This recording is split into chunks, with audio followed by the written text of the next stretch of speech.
Hello, YouTube. We're stuck on rewind. I am Josh. I'm Zach. And Tristan. And we are movie dicks. And we watched a movie. Which movie did we watch this week, Zach? From 2020, it's the Netflix original movie Cuties.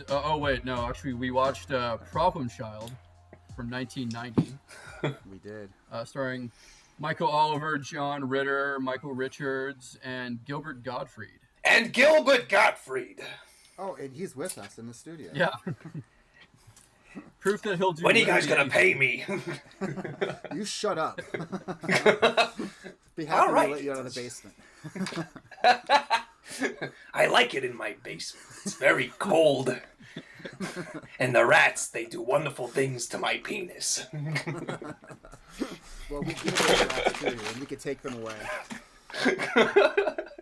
Oh, I can't even with. I I gotta stop myself before I keep going with this.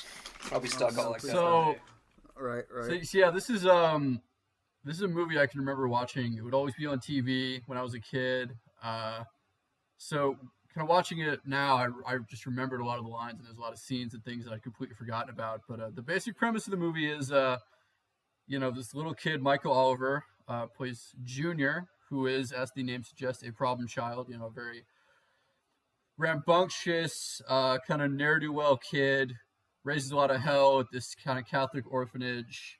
Has been adopted 30 times and given back every time because he's just terrible. Gets adopted by a new couple.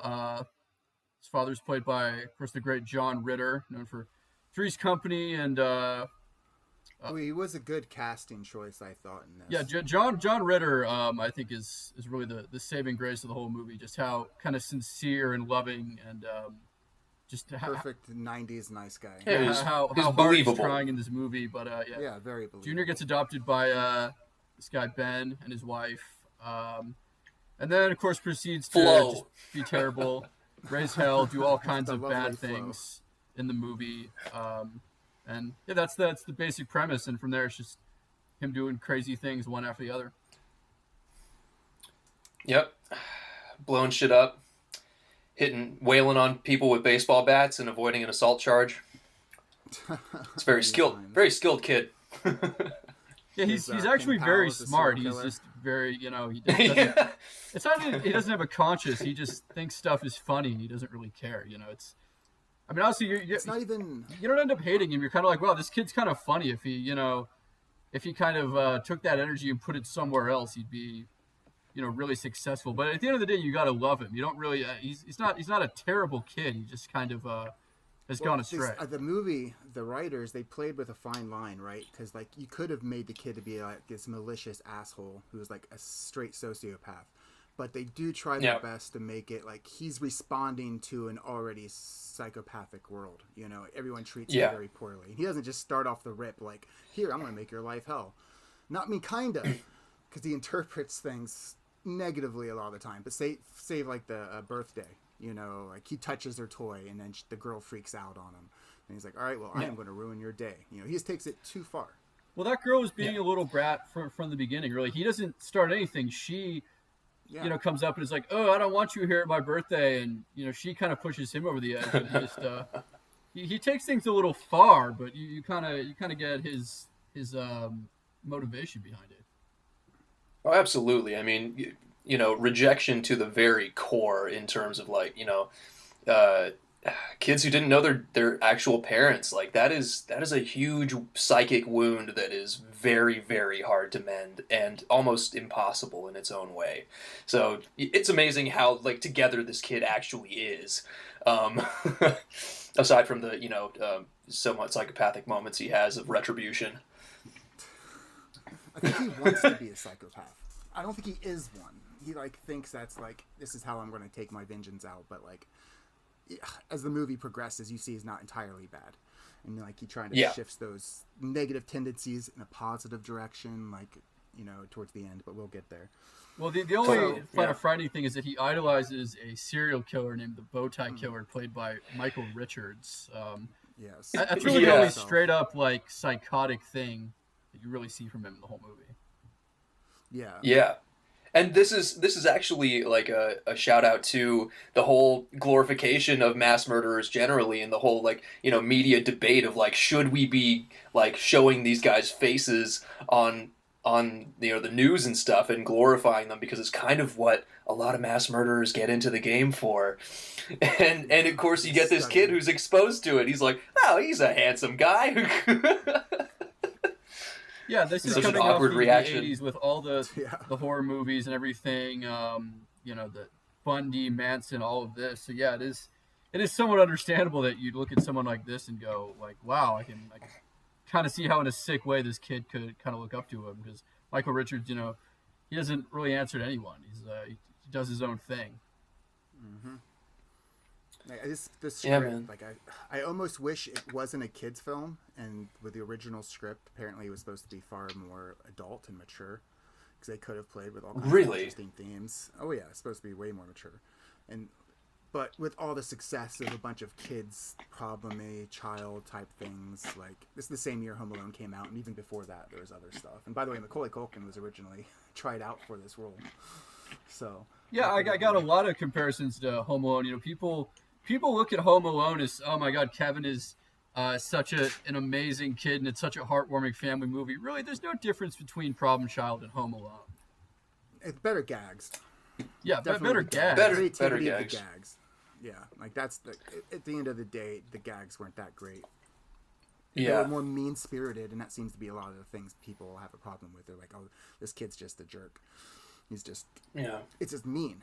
And it's not funny in that way that you can do violence like Looney Tunes, drop an anvil on the head, haha, we all laugh, this is there's deleted scenes. I don't know which version you guys watch, but there's like deleted scenes where like he has an attack helicopter with like a weapon on it and shoots at things, What? Chases people down the road, yeah. Like, he'd been great for the Air Force.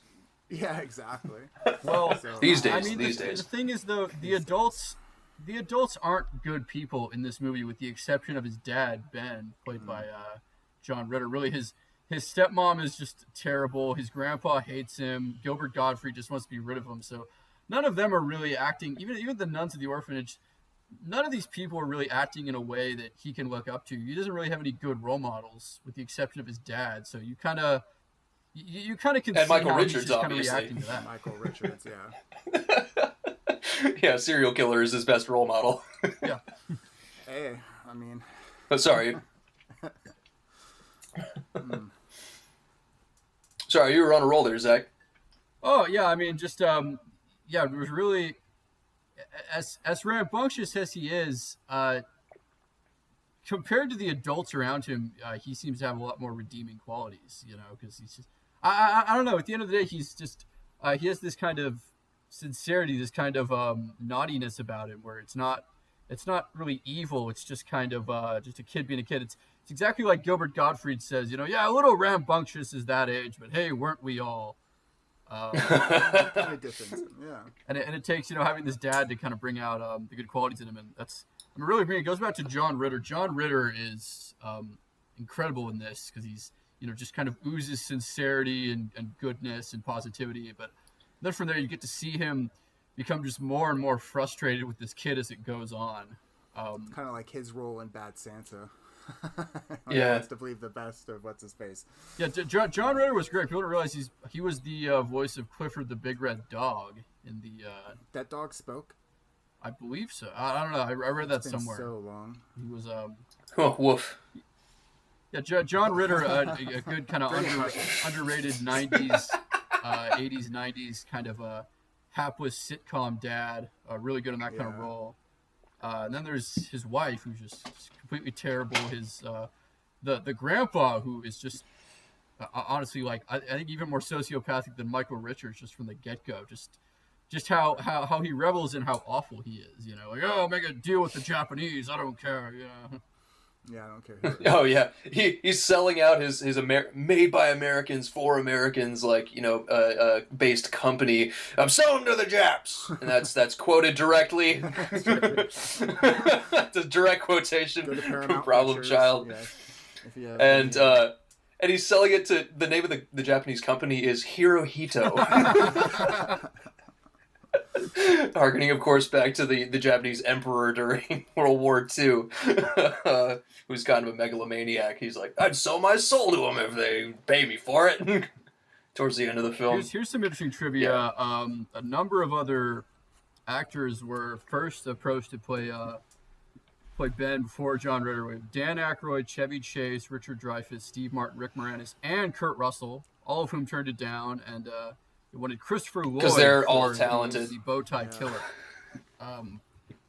Michael Richards, I think, really just gives an amazing performance. Michael Richards, who I don't remember, was one of the great physical comedians in some of his roles. I don't know if anyone's seen UHF, but he really makes that movie. Man, how over the top! I forgot he was how sincere he is. It really kind of foreshadows the physical comedy he would do in Seinfeld, and I mean, really, that's about it. And we haven't heard from him in a while. I'm not really sure why, but Michael Richards. Do you remember in UHF when that guy accidentally cut his finger off with the saw? And he's like, yes, I do. That was what's the name of that guy? He's a weird comedian from those early 80s and 90s. Oh, the guy with the high pitch. It was weird. Oh, Weird Al was the main character. Yeah. But Michael Richards was the hapless janitor who ended up hosting the kids show just because he's so childlike and just so excited about everything. He comes across naturally for kids and ends up just excelling in that role, but only on the condition that they still let him be the janitor. He's very insistent upon that he still gets a super. That's kind of beautiful. Yeah. Like, no, I don't want to give up my post here. This is where I need to be. People were built for a certain job, you know. Yeah, there you go. I don't know. Janitor's a pretty sweet job aside from all the shit you have to clean. Yeah, you can kind of slack a lot if you want. That's always fun. Yeah, dude. Yeah. If we weren't one thing hours. From I'm thinking of ending things, it's that being a janitor isn't so bad. Yeah. I'm just trying to talk about anything but this movie. No. Yeah, well, I mean, that's the movie for this week was Problem Child, but really what I want to get into more is Problem Child 2, because there was, of course, two of these films, and I ended up watching both of them this week. And Problem Child 2 is better in pretty much every way. And I know I'm the only one who went through and watched both of them, but I think we all kind of remember them. I think, Josh, you were saying watching Problem Child, you have a lot of memories as a kid. Like, you've definitely seen it. Just kind of came back to you as well. And Tristan would agree with that as well, how this was one of these movies you saw as a kid you've maybe forgotten about. No, I actually had never seen this movie before. This was a fresh experience for me. Really, because it was just, and I talked to my housemates about it, and they were like, "You never seen Problem Child? What the fuck's wrong with you, man?" Like, oh, fuck you, dude. Apparently, it's way popular than you thought. Yeah. Well, I kept hearing lines, and I'd go, "Oh, hey, I remember that." From like when there's the little kid who's an altar boy. He's like, "Oh, hey, Mr. Hugh, we do this." He's, "Oh, go blow it out your ass." He's kind of blow it out your ass, kid. So you kind of see John Ritter turn evil as the movie goes along with everything that's going on. Yeah, that was beautiful. Getting like the character arc for John Ritter, watching that happen, where he's like so earnest for so long, he sticks it out with that kid, and you're like, he's gonna see it through to the end, and then like after the whole super traumatic experience of him being like his car stolen, and then like him being flipped onto the top of it, like as the kid is driving it through traffic, and then crashes into John Ritter's character's father's store and destroying everything, and he's just a broken man after that for a while. He's like lost all of his good conscience side. Which is what? To, like the darkest scene in the film, where the dinner when Michael Richards shows up, and he's just sitting there in shock. And then Michael Richards makes a pass at his wife, and then she's into it, and then they bang in front of him. Yeah, it's like, okay, and this is the you know what? movie. Lo and behold, I got my wish though. Last week we were talking about the R word that rhymes with ape, specifically as it had to do with glorification of that and the rawness of Zardoz. In this one, I got my wish. There's more man rape in this one, technically. because at the end of that scene, like when he makes the pass at her and he starts forcing himself on the wife, all of a sudden like she turns the tables and turns into like a wildcat, and you can hear him like saying no in the back, and he's like groaning. So she actually takes advantage of Michael Richards in this one. Oh, talk about subverting expectations. Yeah, see, it would be creepy if you did that, but with that, it becomes silly again. Yeah. You have to make it silly. It's a kid's movie. There's nothing silly about it. Yeah, this one was rated PG, I believe. PG in the days of... Was this the days of PG-13 existing? Yeah, I believe it existed. When did PG-13 start? About the same year or year after Gremlins came out. Gremlins was still the late 80s, I believe. So so this is 1990, I think. So it might be the very early days of the PG-13. Right. Because Gremlins kind of ruined it for everybody. So back then it was G, PG, R? Yeah, and X probably. Or NC-17 or whatever. That later became NC-17. I think that came maybe with with PG-13 being added. I didn't do research on that one yet, but I know like NC-17 was a newer one, relatively speaking. Yeah, most definitely. God, I heard some reviews of this one, and the one from the LA Times back in 1990 was like, it shrieks but fails to amuse. See, like they talked about it like it was the meanest thing in the world. Like the humor was mean and everything was mean. I didn't think it was that mean. No. I feel like he was definitely overreacting to all like the negative people that were in his life, but like it wasn't like super mean spirited. Yeah, no, I mean, because it has a heart to it. It still has a heart. Michael Ritter makes sure that there's a heart to it. Or John Ritter, sorry. Right? Yeah, Michael Ritter. Man, that'd be great if you could fuse like Kramer and John Ritter into one human being. It'd be the greatest dad. The best sitcom ever. Yeah, I couldn't help but forgive him after you yelled racial slurs on stage. Like, it's like Mr. Jekyll and Dr. Jackass. Yes, exactly. Yeah, I was reading about the Michael Richards scandal too, because it had been so long in our cultural past, with this crazy shit happening this year. I was like, I forgot the details, so I looked into it. Him at a comedy club just like snapped at like a table of like black patrons of the Laugh Factory, and like, and the article was very like somewhat forgiving to him. It was like he apologizes for it, and he keeps on saying, "I'm not a racist. It's what's so crazy about all this is I just go into a character and you ruined his career. Well, the thing with that there's a pretty funny Dave Chappelle bit where he's talking about that. He's like, I saw Kramer up there, but. And I'm a black guy, but I'm also a stand-up comedian. So the first thought was not, oh my God, that's so racist. It was, man, he's having a really bad set today. We all been there. So he got the pass from Dave Chappelle as a comic. He did get heckled. Yeah, yelling multiple racial slurs. Not a good thing to do. But his first comment was, 50 years ago we would have had you upside down with a fork up your ass. If he had stopped there, it would have been a hilarious comeback. Yeah. But he kept going and just doing it over and over and over. Well, he was not a good stand-up comedian, and that came up with like how he responds to hecklers. Because those guys were heckling, and then he freaks out. You can go off on heckler, but like you got to be funny about it. You got to be funnier than a heckler. You can't be meaner than a heckler. Yeah. Then you're just like, and then no one's interested. If he would have been funny, then people would have been like, oh, okay, like this is rough. But no, like he's mean-spirited about it. So that's what. But you can also see, like, I mean, back to the cheap shot I was making about what career is. There's a lot of self-consciousness, I'm sure, that was bubbling underneath the surface. He has so much money from all he Seinfeld, really he had. doesn't need to work again. Yeah. I know, but like, can you imagine just being Kramer for the rest of your life, or any one character for the rest of your life, or being a musician and everyone wants you to play one fucking song until you die? Like, there's a bubbling like underneath all of that, and the longer it sits. Well, you could be John Ritter and be dead for 20 years, Yeah. Poor John Ritter. Yeah. At the end, he was doing what was it? Eight Simple Rules. That show that I don't think anybody watched. I remember that show. Yeah. Eight Simple Rules. They kept it going with David Spade after he died. Yeah, it's like one season, I believe. Yeah. I could be wrong. Sometimes the number of season shows will have, but I think he just started and then he passed then. Yeah. I remember I think I was in. You and I, Zach, were in. Oh, can you hear me now? Yeah. Maybe not. Yeah. All right, cool.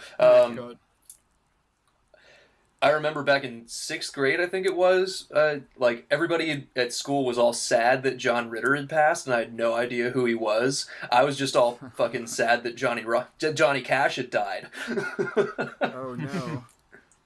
Because it happened at the same time, like, about the same time. Yeah, it's like, who? The Man in Black? I'm over in the corner of my fucking, like, Johnny Cash CDs and shit, and, like, my sad punk music. I was that kid, man. Oh, yeah. Man. I didn't give a fuck about John Ritter. John Ritter is that guy, like, your family, like, your very religious family is okay with watching, like, a second TV show with, you know? It's like, oh, he's just such a nice all-American guy. You know? Well, I've told my mom, and she said, Three's Company was apparently somewhat risque for its time because it was this unmarried man living with 2 women in the same house, and there was kind of a... And they shot porn in that show, right? They shot porn? Did they? Are we thinking of the same movie? Maybe, I don't know. Three's Company? It was my fan fiction. It's a TV show. It was a TV show, yeah. That was the joke. Maybe. They... It has Suzanne Summers, so... Three's Company, I mean, we wish it did. Yeah. But there's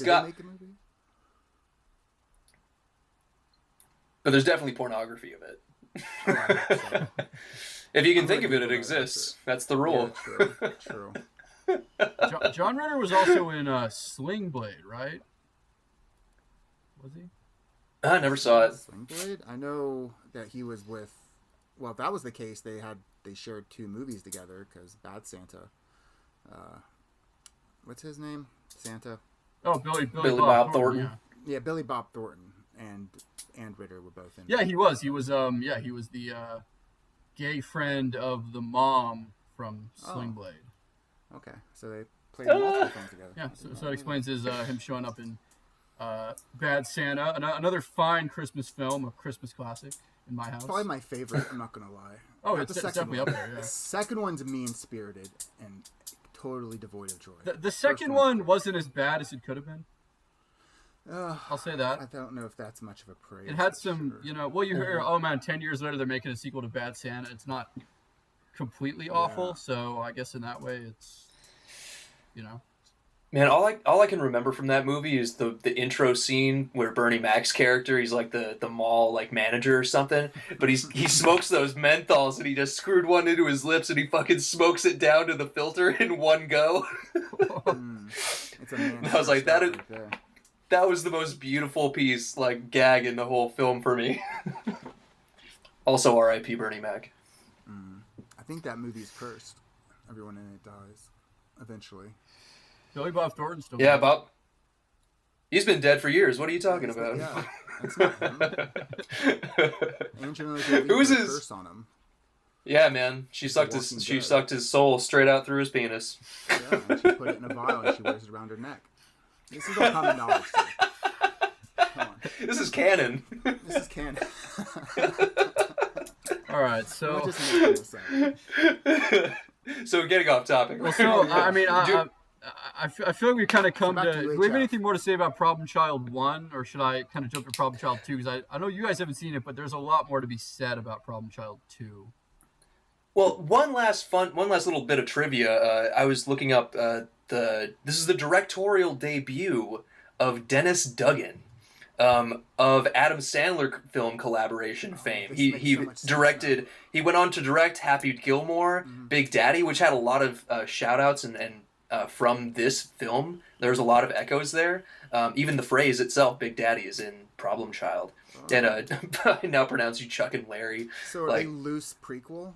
Or is this like an anthology? Like, are these all the same world? No, I don't think so. They're just recycling. But like, okay, yeah. Yeah, that makes sense. And But there are elements that are very similar and crossover in those Adam Sandler movies. Like Happy Gilmore as a character is very much like what I imagine an adult version of this kid would be, like just with super anger issues, and hits the shit out of things, and that's what leads him to become a great golfer.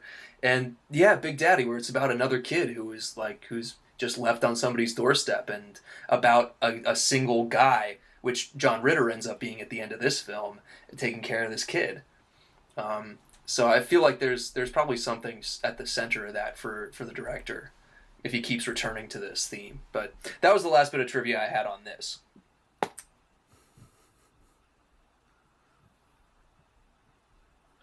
Oh, I think so. Zach, if you want to jump, trivia, oh yeah, go ahead. Oh, real quick. The most interesting trivia to me is that this movie made a lot of money. A lot of money.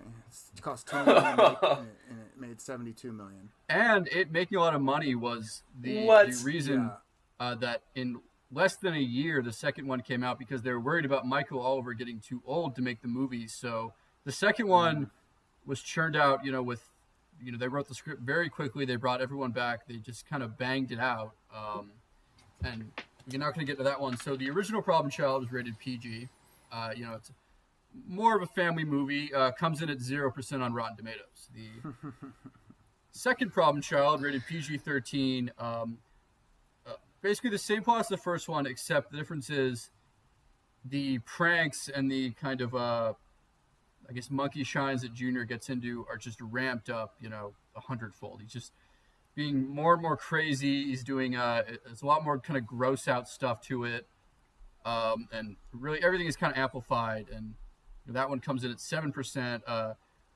Josh, I was talking to our mutual friend Jason yesterday. Such a and I mentioned, we did Problem Child, and the first thing he said is, oh yeah, well the second one was so much better. And I really agree with that. I saw them both as a kid, and watching them both again this week. The second one, I thought the overall plot and story isn't as good, but just there's pound for pound, there's a lot more laughs going on in the second one. So the second one is Ben has now divorced his wife. Him and Junior pack up the car. They move to a new town. And suddenly, for whatever reason, Ben is now rich. I know he was cut off in the first movie, but now I guess he sold his father's business and now has all this money. They move into this new house. And for whatever reason, this is a town where there's a lot of divorcees. And suddenly, Ben is this kind of ladies' man where now every single woman in town wants a piece of him. And Junior is not happy. Well, they were at all. talking about that in the first one, right? In the scene where Michael Richards is making the pass at Flo, she says, "Oh, well, a single man with a young child is a super babe magnet or something to that effect." She says it in the first film, so that makes sense. It becomes John Ritter in the second. Definitely, yeah. So they're in this new town. He puts Junior in this new middle school, and who else is the principal at the middle school but Gilbert Gottfried, who's gotten a transfer. Oh, beautiful! And he's shocked to see Junior there. Does he have a bigger role in the film? No, because he was not used. He was underutilized. He's in a few more scenes, but he's in the movie for maybe 5 or 10 minutes, whereas Gilbert, he was only in the first one. Do you feel like you should have been in the first one more, or no? Yeah, I think so. Well, interesting thing about Gilbert Gottfried. I asked Gilbert. Oh, Gilbert. Oh, okay. Which is Tristan's a Q. Oh, shit. Oh, my bad. Gilbert, do you think they underused you in the first Problem Child movie? They were going to offer me something like $5 to do the movie. So, hey, it's all right if I wasn't in those. It's enough to buy me something for the rats. It helps to lure them closer to me in the basement. Well, it's funny. It's funny to bring that up, Gilbert, because they made 3 of these movies, one of which went straight to video, and then also a cartoon series, and you are the only person to show up in all 4 of those. What are you talking about? I am a cartoon character. They did the CGI to put me in these live-action films. This makes so much sense now. Also, you do show up in the music video for the theme song. Quick trivia: who here knows who sang the theme song in the original Problem Child? There was the theme song? Was it played Gilbert over the Gottfried? credits. You're talking about George Thorogood. Is he right? And the Destroyers. No? No, it was I mean, the title, oh, right. So, did I miss something? Because, like, I don't recall ever hearing the Beach Boys in any, like, of the music. Like, I heard George Thorogood and the Destroyers, Bad to the Bone. The ending credits, the song Problem Child by the Beach Boys. Oh, that was a piece of dog shit. I never should have done that. I think that's what ruined my career. It just shows us you'll do literally anything for money. But we already knew that. Ask Disney. They've got my soul on file for when I did play Diago. It's really my only claim to fame here. Right. I guess. That and the Japanese Japan jokes. The tsunami jokes, the 9/11 jokes that got you banned from the Friars for life. How did those go again? And I think you're undervaluing my latest contribution to culture, which is a live reading of Wet Ass Pussy. To the listening audience, do yourself a favor. If you're courting a new lady friend, you can throw that on the YouTube and really get the rats to come in closer to you. They love to hear me reading Wet Ass Pussy. So how do you feel about Bernie Sanders ripping off your voice? You're just going to do the rest of the show. Have you noticed that me and Bernie Sanders are never in the same place? It's a wig, you moron! A wig! Bald cap! Done and done. Oh, I love it. I'm paid by Donald Trump, really. He's the only one who will sign the checks. So yeah, Gilbert Gottfried, you know, his in the second one, he has this great scene where he passes Junior onto the 6th grade so we can get him out of the school, just get rid of him in a year. And he goes, "Oh, my dad says that the 3rd grade is the highlight of my education." And he goes, "Your dad's a moron!" He just screams it over and over again. One of the highlights of the film, much like in the first one, where he's probably my favorite line from Gilbert Gottfried in the first one is, "Oh, he wants to be a priest. That's just a nun with a jacket. Isn't that nice?"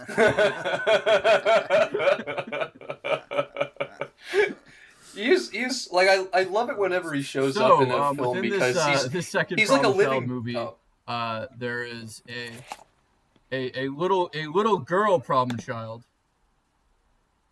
So yeah, in this second problem child movie, there is now a girl problem child, a little girl named Trixie, who it's her school, she owns it, she's the alpha dog of the school. So they immediately get into kind of a competition on who can be more terrible and can do the worst pranks. So her mother is the school nurse who ends up looking after Junior, and Ben kind of meets her at one point, and it's love at first sight because they both are used to having these terrible children, but she has no time to date because taking care of Trixie is taking up all of her time and attention. And Ben's whole thing is, well, look, I take care of Junior, so I know what you're going through. We can do this together. We can be a team. And she's having none of it at first. What's really interesting is that this school nurse, Trixie's mom, from the second movie, is played by the same actress who played Ben's wife, Flo, in the first movie, except in this one she has different hair. So somewhat unrecognizable. Completely different woman. What are you talking about? Exactly. They're not the same person, dude. Chill. Me and Bernie Sanders are not the same person. It's different hair. Yeah. Look at my eyes. I can't do it. I'm not going to try. I'm an embarrassment to my family. What I think about the 1%. It's like Nixon. It's like a socialist Nixon. Is Bernie Sanders. If you think about it.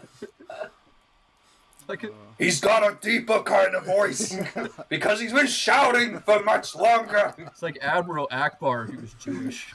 It's a trap. But oh yeah, he's like, yeah, we're all the same guy. everyone is Gilbert Gottfried. I refuse to take the DNA testing. It's because there are too many illegitimate children. Who knows what kind of crimes he'd be associated with? Right.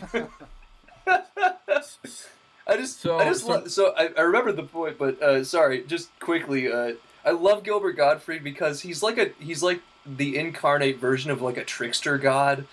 He like, is. He's just this gremlin that shows up to fuck with you, and like some kind of truth is revealed about yourself, and if you listen to him long enough, he's like a man-child, but more adult. I don't know. It's he'll strange. do YouTube shows. Like the Angry Video Game Nerd hired him for like a review. I imagine he'll do anything for work right now. I'm just saying. Well, like, he's really beloved in the comedy community, though. Oh yeah, for sure. They love him for good reason. Go watch the Gilbert Gottfried documentary called Gilbert, and a big part of it is how cheap he is. Like at one point they show him he's going out to do a comedy club show, and he's taking the little $5 bus that anybody can get on to go to the airport, and everyone's looking like, oh, that's Gilbert Gottfried, and they're saying anywhere he goes, he takes the hotel soaps, he takes all the food from the green room, just whatever he can get his hands on. He's pulling out bags and bags of Fritos from years ago when he was in Duluth doing a show, and just really they kind of hammer home just how extremely cheap and just how little he cares about really anything. He'll do literally anything for money, no matter how cheap the role. Really just he has basically no scruples about much of anything. His perception you get. I am surprised to hear that Gilbert Gottfried is weird in real life. That is shocking. I just thought he'd be so myself normal. was surprised to hear that. Yeah, right. I just thought he was a normal guy, and there's nothing eccentric about him whatsoever. I mean, this blows my mind. You know I have a PhD, right? A pretty hot dick. Really? Do you really? No, he doesn't. Yeah, pretty hot. He didn't even go to college.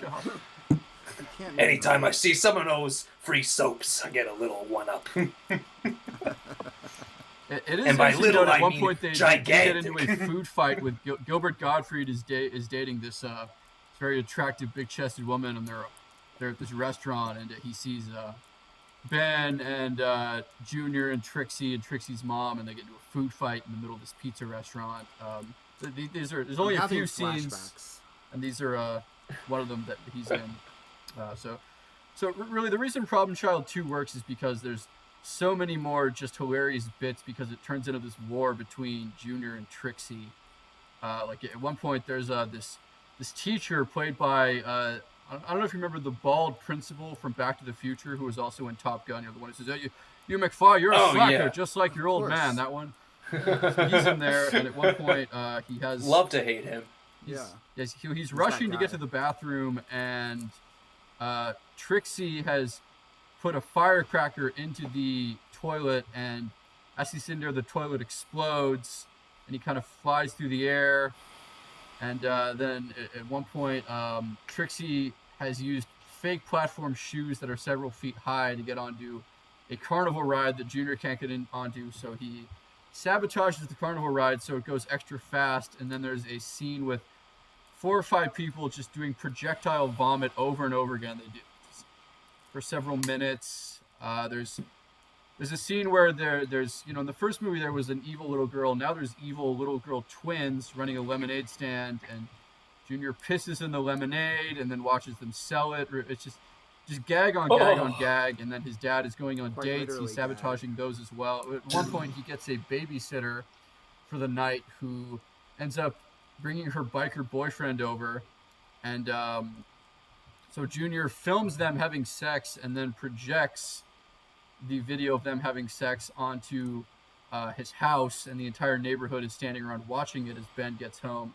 Just the pranks in this are just absurd and over the top, and which was missing from the first one significantly. Yeah, they were not that inventive or over the top, or even as mean as critics were saying.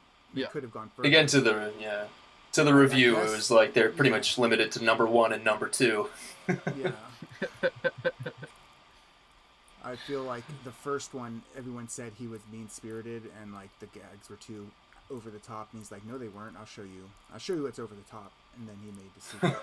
Yeah. That's probably how it went. So this kind of very rich Southern belle who runs a bank decides to make Ben her new husband, and it's unclear if she's going to, murder him like her other husbands. But she says at one point that she's going to ship Junior off to boarding school, and then she adds, in Baghdad, which is an odd thing to say. Boarding school in Baghdad. So of course this is the midst of of Desert Storm, right? Yeah. Beautiful. They should have had Saddam Hussein play a bit part. That would have. They should have had Gilbert Gottfried ask Saddam. Hey guys. Yeah, exactly. I was too busy blowing Satan, guys.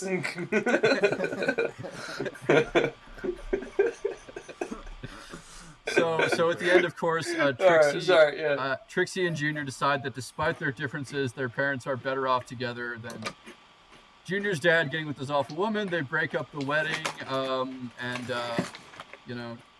Trixie's mom and Ben and the 2 kids live happily ever after. The grandpa also makes an appearance in this one some more, and the plot is just as predictable as the first one, but it seems like it has a little bit more heart, and of course the gags are just so much more absurd in this one, and makes for a much more entertaining movie, I think, than the first one.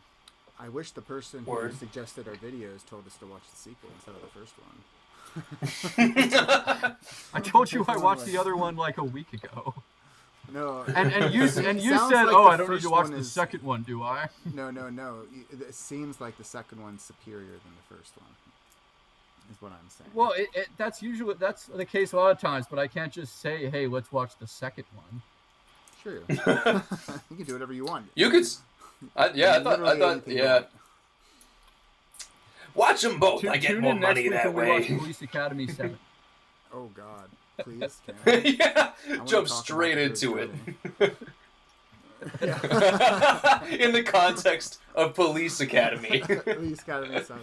The National Lampoon's Vacation reboot with Ed Helms and nothing else. Just Ed Helms sitting in a room saying his name. Is that the one? It's a permanent vacation. It's like you got a lobotomy. Reboot with Ed Helms a few years ago. Just trolls. I would watch that for an hour and a half. Yeah. The first one was really short. It was an hour 20. How long was the second one? I think it was let me check. I think it was a bit longer. They definitely edited out a lot. The second one was 90 minutes. The second one moves right along. Longer. It was the number 1. It was the number 2 movie at the box office, beaten only by Terminator 2: Judgment Day. Oh wow, which was a great fucking film. That was funny. That movie. Yeah, that is one where we can jump straight to the second one because it's better. Yeah. For sure. Gilbert Gottfried should have been in Terminator 2. I feel like he would have been a good choice. Funny. T2000 or T1000. You'd play the inventor of the of the T1000 that they're trying to kill. Exactly. What are you doing? I'm just trying to make a robot here. Not for sex. It's not for sex. I don't do that. I don't do that. He makes that a point constantly. I reproduce asexually. Just before I die, I'm going to split down the middle and become 2. Oh, fuck me, dude.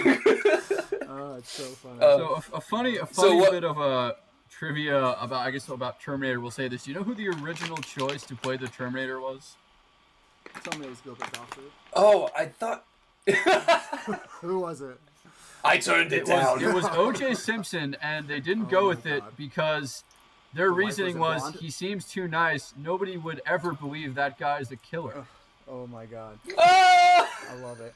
I mean, the jury Prophetic. didn't, so they got it right. Exactly. Yeah, exactly. The jury didn't. That's right. If the glove don't fit, you must acquit. Yeah, Sarah Connor. Sarah Connor's a white woman. Yeah. She must wear a white blonde. Or a blonde. Must wear a blonde wig. God damn it. What was the friend's name? It starts with T. Which friend? Oh, Al Cowlings or Cato? Cato, yeah. Cato, yeah. Oh my god, dude. I had a bit and I lost it. I think everything should be recast. That's what happens. I really believe that. All right, so take your favorite films of all time and like which one of those would you recast him in? Oh god, the Matrix. I want to hear everybody's on this. I want him to play the Joker. Oh my god! Yes! Please! Christopher Nolan, if you're out there, if you have a soul, and you can hear this podcast, for some reason. We really want to go see Tenet. Just do this for us. Yeah, we promise we won't turn into it. We promise. Oh man. Oh god. Cool Hand Luke. Instead of Paul. What we have here is a failure to communicate. Communicate! Bang! No man can eat 50 eggs. I can eat 50 eggs. I could see it in Pulp Fiction. That would be amazing. Some of those lines. I will strike down upon them with great vengeance. Exactly. And furious anger. And those who attempt to poison and destroy my brothers. And you will know my name is the Lord. When I lay my vengeance upon you. I'm so editing fucking this scene. Song. I'm adding this song, the theme to that movie. As soon as you say that part, I'm gonna copy and paste his face on Samuel Jackson. Oh, it's gonna be so good. You gotta make sure he's still got the facial hair. Oh my god! I'm gonna put in blackface too because. We were so fucked. So Josh, I'm never having a career, bro. I know. Kidding me. You'll be working with Gilbert Gottfried before long. He's a stunt double. You'll say the jokes you can't get away with saying anymore. Yeah. It'll be me and him locked forever in a B movie hell. It's a Gilbert Gottfried actor. The life story of Kristen. Oh God. I'm crying. What was that? So Josh, what movie would you like to see Gilbert Gottfried in? Oh, I just wanted to hear him say some lines from The Matrix. But I want him to play every role in The Matrix: Agent Smith, the Oracle, Neo, Trinity. It's The Matrix, but everyone. It's a Kabbalah of Gilberts. There is no spoon. Exactly. Yes. Every character. It's a Kabbalah of just him and all of his fucking splits. Like, he's a cell, right? He divides himself. So he's in that cycle, reproduction cycle, where there's just lots of Gilbert Gottfrieds. And we just hire them all to play a Matrix remake. I mean, whatever. Why not? That'd be great. But I think Trinity should still be there. It's like she's the only one who's not Gilbert. Sticks out. Okay. Yeah. But she should be doing a Gilbert impression, though. It's just. Really and Gilbert is also the woman in red. Exactly. Oh, that's so Oh, Jesus Christ, guys. My face is leaking. Hope you're taking notes. Yeah. Yeah, mother. You hacks.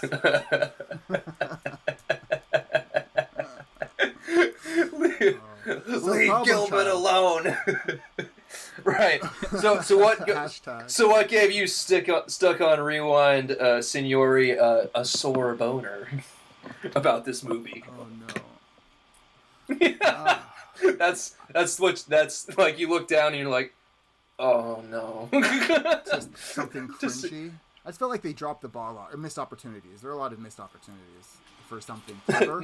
not casting Gilbert in every role. The kid, they could have put shoes on his knees and had him wobble around, dressed in the devil outfit. He would have done it. He would have done it. He'll do anything for a bag of Fritos and a hotel stay. This has been established. If I buy the store soap, it makes a rash on my body. It's very unpleasant. God. If I have to pay for my Fritos, I break out in hives. But what about you, Zach? What gave you a sore boner?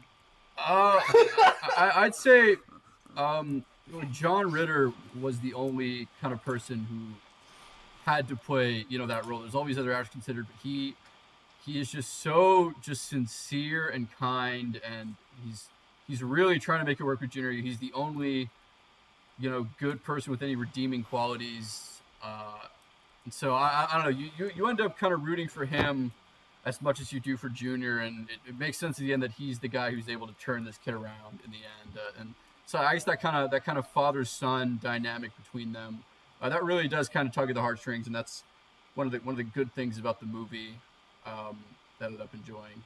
And also Michael Richards' performance is great, as he always was back in kind of his heyday in the 80s and 90s. And that haircut too. Yeah.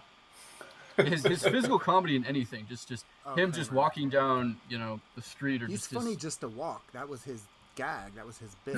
Walking into something like, oh, hi, inward. That was pretty damn good. There might be a contender for Stuck on Rewind Imitation King here. I know. You'll be king for a while. Trust on that. But eventually we'll set you up to fail because we'll get to see Jimmy Stewart or something.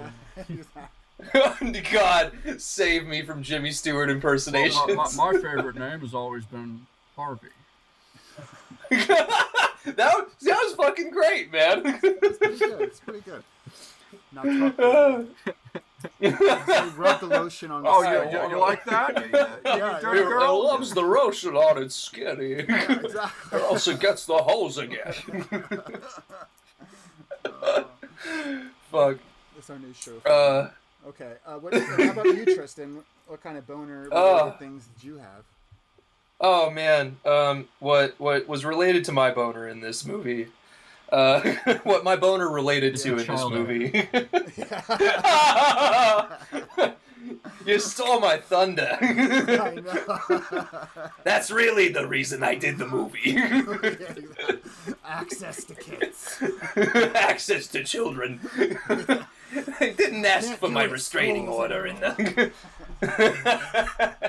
A movie set kind of it suspends the whole legal issue. Yeah. Plausible deniability. Yeah. But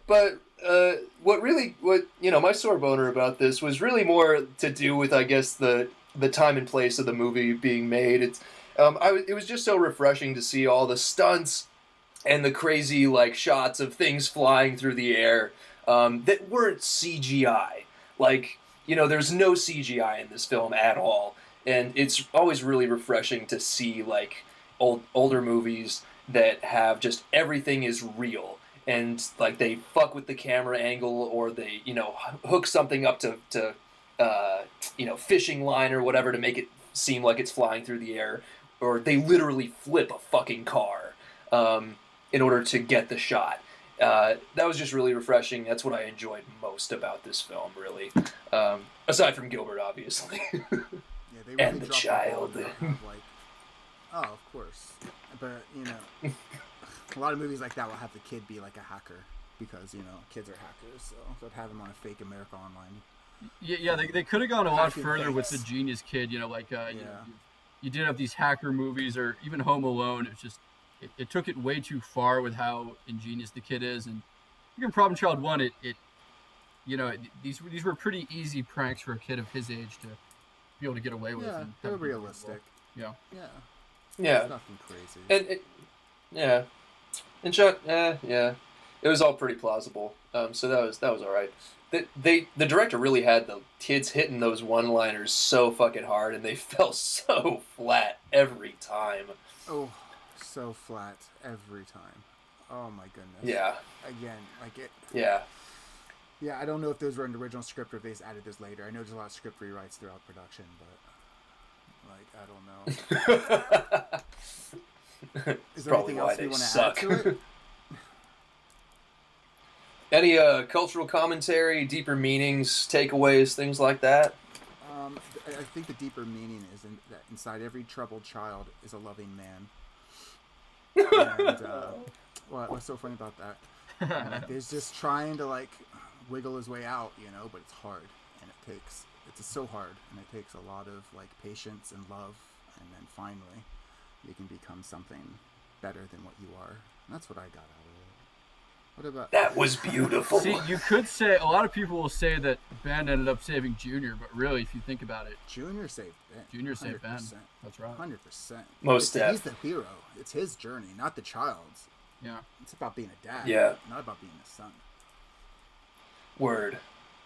Yeah, man. I mean, like on the other side, on the flip side of that, a little bit for me, like the journey for John Ritter's character was pretty good in that he starts off as like this. He's a mom dad. He's not like at the beginning when he's coaching the little league team or whatever. Somehow he gets that gig without having a child of his own. And he tells the kids, like, hey, if we win, we'll go out for ice cream. And hey, if we don't, we'll still go out for ice cream. It's that whole early 90s, like, you get a gold star for existing so that you won't, like, turn to drugs and alcohol. Turns out, in a study of like, the DARE program and that whole, like, DARE was trying to build self-esteem in children. They figured out that self-esteem was the way that you prevent kids from doing drugs. So you can say no to your peer pressuring evil friends with the bag of weed.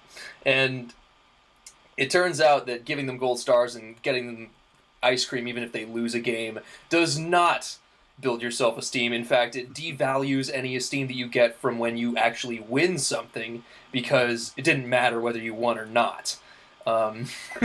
So the DARE program, in their efforts, like, made zero difference in the number of kids who, like, in a longitudinal study, got hooked on drugs and weed and shit. Like, it was just the same as the previous generation. So I had an issue with that mom mentality. But you were saying, Zosh? No, go ahead.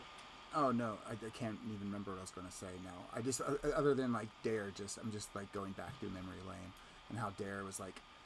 The schools were like thought it was great and everything, but the kids just joked about it the whole time. Like, we're so gonna do drugs when you get older. Like, every kid just to rebel. It's like tell us more about drugs and how to get them. Well, if you go to this area, you go to poor areas, you get the drugs. Well, it's always one day a guy behind the school is going to offer you for free black tar heroin. They're gonna go straight to black tar heroin. You're not gonna drink first. What a shock to find out that was true. Yeah. But it was from a teacher. Oh, man. And it wasn't heroin. Never mind, I'm not going to go there. Anyway. Next time on Stuck on Rewind, behind the podcast. Exactly. We talk about cuties. Oh, yeah. What, we haven't been? What is this bullshit you guys are talking about? What the fuck is cuties? I'm a cultural, under a rock person, so. I would say Google it, but don't. Yeah. Don't waste your time. Should we do a letter grade? Thank you for relieving me of that responsibility. Yeah. Ow. Oh, sorry. Final thing, the John Ritter arc, right? So he goes from being a mom dad to being a dad because he takes on the initiative and like doesn't give a shit about his like stupid wife anymore. Like tells her to shut the fuck up even when she falls like in a suitcase onto the hood of a car. He's like, "Shut up, Flo!" And he like tells his dad off and ruins his whole election and shit. So it was great watching John Ritter become a dad instead of a mom dad, which he is at the beginning. He's not equipped to deal with the kid. Yeah. So that was refreshing. I like that analysis. So yeah. What would your grade for this one be, Josh? God, see, I've been really generous compared to you guys. I wasn't offended by it. It wasn't stupid. It wasn't even that over the top or mean. Not really. entertaining. Like, it was easier to watch than Zardoz, honestly. Oh God, yeah. Yeah, like I could actually get through this in like one sitting without like an hour and 20 minutes, the perfect runtime for a movie like this. So I was like, oh my God. But I'm gonna have to give it a D minus. It's not the most like offensive piece of shit I've ever seen, but it's something you're gonna think about, once you watched it. Okay. Didn't you give Zardoz like a D plus though? Yeah, I did probably. I don't know. Well, Zardoz, you're still thinking about it. I'm still thinking about it. I can change that. Hell, I might get an A one day. I mean, a movie could have been smarter. Probably. I mean, he does quote Nietzsche in it, Tristan? So. Yeah, exactly. What about you, Tristan? What grading scale do you use? Whatever. I'll go percentage, I guess. It's this was really, it was an enjoyable little film. It was easier to get through. It's just like brain candy, or like the off-brand brain candy, like generic candy. The leftover shit like at the bottom of your trick or treat like bucket when you're a kid, like the shit that you wait until the like December to finally eat. I'll give it a 60. Solid 60. Okay. That's my grade, basically. Yeah. It could definitely have been worse. Could have been better. All right, Zach. Yeah, I kind of agree with Does Tristan. does this hold up to the nostalgia? I'll give the sequel a 7. Yeah. Okay, so it did a whole grade better. Nice. Yeah, I'd say if you only have time to watch one of these, definitely go check out the second one. A lot more memorable, a lot more funny scenes in the second one. Yeah. God, good times. That was a great movie. Maybe, I don't know. Well, as a kid, it was always on TV, and as a kid, you think this movie is just the height of comedy. It's just a little kid being terrible, doing stuff you wish you could do, but you don't have the balls to do it because you'll get in trouble. But he won't, so you end up looking up to him. Of course. Who's the for next sure. pick for our movie of the week? Tristan's pick. I think it's me this week. His throat is going to be raw for weeks. Dude, it already is with the fucking fires. This air quality is destroying my vocal cords. True. I was gonna. So there was a couple I was considering for this week. And we could do a vote on it off camera, or I could just tell you guys one. No, there's no voting here. No voting. This all right. This is an authoritarian. All right, this ain't no. We had to watch fucking Zardoz. We get a vote on that. Yeah, right. Fair point. Facts. This is a dictatorship of one. All right. I'm gonna go with a movie that I haven't seen, and I'm really hoping to. This is You know what? I'm gonna wait. I'm gonna keep it live. Okay. So I'm gonna keep it live action for the next cycle, I think. But I think we should do an animation trio at some point, and I've got a pick for that. So I'm gonna keep that on hold. I'm gonna go with Clue. Clue. Oh, okay. Great choice. Clue. I love the it's very rich. Oh yeah. For two big reasons. Yeah. Yeah. But so Tristan, how much do you know about that movie? I know a goodly amount because I did my thesis on Rocky Horror Picture Show and spent 6 months in the depths of Rocky Horror culture with a shadow cast of my own. And we had what's called a lock-in. Like, you had to be, if you were in the shadow cast of a Rocky Horror Show, you had to spend a 24-hour period locked in a house with your cast mates. So there was quite a lot of debauchery that happened, but also in the morning, a really sweet, like, watch session of Mystery Science Fiction 3000 and Clue, because there's a lot of similarities and resonances and characters or actors that cross over from one movie to the next. Something about a shadow cast. But what? Well, I mean, it's a good thing he didn't say the sequel to Rocky Horror, which was Shock Treatment, which I was considering, but no one should be subjected to that. Right, please. So yeah, I was in a shadow cast for Rocky Horror as part of my thesis research, and we had a lock-in. We were in 24 hours together in the same house. So there's a lot of debauchery and shit that happens in the evening, and then like in the morning, there's a lot of sweet like making breakfast and like watching a bunch of old movies and stuff. And of course, Clue was a staple of the lock-in because there's so much crossover from Rocky Horror in terms of casting choices, in terms of themes. Which, for those of you who don't know, is the sequel to Rocky Horror with none of the original people. It sounds like an embarrassment. It really does. Yeah. Except for, of course, the writer and the writer and creator of Rocky Horror, Richard O'Brien. Yeah, I'm looking forward to it. My girlfriend has never seen it, so I'm just like, fuck. This is how you trick her into woman, you watching have to movies see with Clue. You have to watch it for my show. Yeah. Oh, that's great. She watched Problem Child with me.